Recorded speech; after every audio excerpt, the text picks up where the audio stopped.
ఆయన వచ్చి ఇది మీకోసమే ప్లాంట్ కట్టాము, ఈ 2400 మెగావాట్ల కరెంటు తయారైతుంది, మీరు అగ్రిమెంట్ చేసుకోండి, ఈ కరెంటు తీసుకోండి అన్నాడు కదా. అంటే మీరేం చేసిండ్రు? 2400లో 800 చాలు, ఈ 1600 మెగావాట్లు మాకు అవసరం లేదు అన్నారు. అనడమే కాదు, రాష్ట్ర ముఖ్యమంత్రి రేవంత్ రెడ్డి అసెంబ్లీలో మాట్లాడుతూ బయట 5 రూపాయలకు 4 రూపాయలకే దొరుకుతుంది, మేమంతా గ్రీన్ ఎనర్జీ చేస్తాము, థర్మల్ పవర్ తగ్గిస్తాము అని ఆ రోజు చెప్పారు. ఇవి నేనేం ఉత్తగా చెప్తలేను.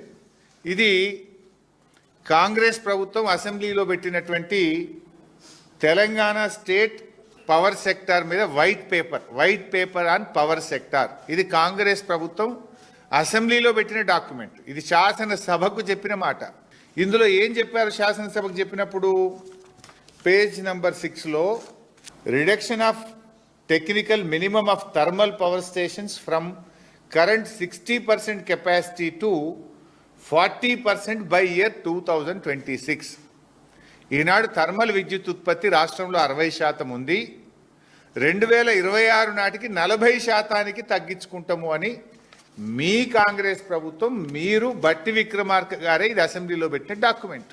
40% తగ్గిస్తాము 2026కు అని మీరు ఇప్పుడు 2026 అయిపోతుంది, నెల అయితే అయిపోతుంది, దగ్గరికి వస్తుంది కదా, నెక్స్ట్ 1 year 1 month అయితే అయిపోతుంది. 40% తగ్గించుకుంటామని మీరే చెప్పింది కదా. ఇక్కడనేమో 40% తగ్గిస్తామంటారు, ఇంకోవైపు ఏమో 2400 మెగావాట్ల థర్మల్ విద్యుత్ ఉత్పత్తి కేంద్రాలు పెడతాము అంటారు. ఏది కరెక్టా? అసెంబ్లీలో చెప్పింది కరెక్టా? ఇవాళ మీరు ప్రెస్ మీట్లో చెప్పేది కరెక్టా? లేలే కావాల్సిందే, లోడ్ పెరుగుతుంది, మేము థర్మల్ పెడతాము అంటారు. అసెంబ్లీలో ఏం చెప్పిండ్రు? ఉన్నదాన్ని తక్కువ చేస్తాము, 60 నుంచి 40% థర్మల్ విద్యుత్ ఉత్పత్తిని తగ్గిస్తాము అని అసెంబ్లీలో వ్రాతపూర్వకంగా ఇది మా ఎమ్మెల్యేలకు ఇచ్చిన డాక్యుమెంట్. ఇది ఈరోజు కూడా అసెంబ్లీ రికార్డులో ఉంది. ఇది ఒకవైపు తగ్గిస్తామంటారు, కమిషన్ల కోసం ఇంకొక వైపు ప్లాంట్లు పెడతామంటారు.